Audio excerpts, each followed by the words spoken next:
Interesting క్వశ్చన్తో start చేద్దాం. America Venezuela మధ్యలో నిజంగా వార్ జరుగుతుందా? అంటే న్యూస్లో పెద్ద హెడ్లైన్స్ ఏం కనిపించలేదు కదా. కానీ ట్రూత్ ఏంటంటే ఈ వార్ సైలెంట్గా ఆల్రెడీ స్టార్ట్ అయిపోయింది. ఒక సైడ్లో యునైటెడ్ స్టేట్స్ లీడర్షిప్, ఇంకొక సైడ్లో నికోలస్ మడ్యూరో. ఇద్దరు లీడర్స్ థింకింగ్ కంప్లీట్లీ ఆపోజిట్గా ఉంది. మదురో పవర్లోకి వచ్చాక అమెరికా ఇన్ఫ్లుయెన్స్ని స్లోగా రిజెక్ట్ చేశాడు. యుఎస్ రూల్స్ని ఓపెన్గా అపోజ్ చేశాడు అండ్ రష్యా చైనాతో క్లోజ్ అయ్యాడు. అమెరికాకి ఇది risk. Maduro point of view ఏంటంటే మన కంట్రీ ఆయిల్ మీద అమెరికా కంట్రోల్ ఉండకూడదని. He projected himself as anti American Nationalist leader.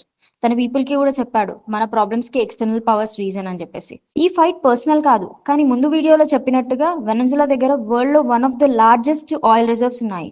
Oil అంటే జస్ట్ ఫ్యూయల్ కాదు, ఆయిల్ అంటే ఎకానమీ, పవర్, గ్లోబల్ ఇన్ఫ్లుయెన్స్. అమెరికాకి ఆయిల్ మార్కెట్ స్టేబుల్ గా ఉండాలి, మదురోకి ఆయిల్ మీద సావర్నిటీ ఉండాలి. కాన్ఫ్లిక్ట్ ఇక్కడే స్టార్ట్ అయింది. అమెరికా డైరెక్ట్ గా స్టార్ట్ వార్ చేయలేదు, అందుకే ఫస్ట్ మూవ్ శాంక్షన్స్ తో చేసింది. శాంక్షన్స్ అంటే ఏంటో తెలుసుగా, ఆయిల్ ఎక్స్పోర్ట్స్ ని బ్లాక్ చేయడం, బ్యాంక్ అకౌంట్స్ ని ఫ్రీజ్ చేయడం, ఇంటర్నేషనల్ ట్రేడ్స్ ని కట్ చేయడం. దీనితో ఎకానమీ ఫాల్ అయింది, ఇన్ఫ్లేషన్ పెరిగిపోయింది. ఆయిల్ ఉన్న కంట్రీలో కూడా ఫ్యూయల్ షార్టేజ్ వచ్చేసింది. పీపుల్కి ఫ్రస్ట్రేషన్ పీక్స్లో ఉంది. గవర్నమెంట్కి కూడా ప్రెషర్ ఎక్కువ అయిపోయింది. ఇక్కడ అమెరికా వాడిన సింపుల్ స్ట్రాటజీ ఏంటంటే పీపుల్ ప్రెషర్ పెరిగితే లీడర్షిప్ ఆటోమేటిక్గా వీక్ అవుతుందని.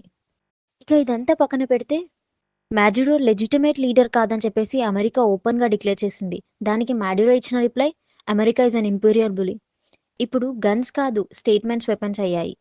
ఈ వార్లో గన్ సౌండ్ లేవు, ప్లేన్స్ కనిపించవు, కానీ డ్యామేజ్ మాత్రం డీప్గా ఉంది. మిలిటరీ వార్ ఫాస్ట్గా అయిపోవచ్చు, కానీ ఎకనామిక్ వార్ ఇయర్స్ వరకు బ్లీడ్ చేస్తుంది.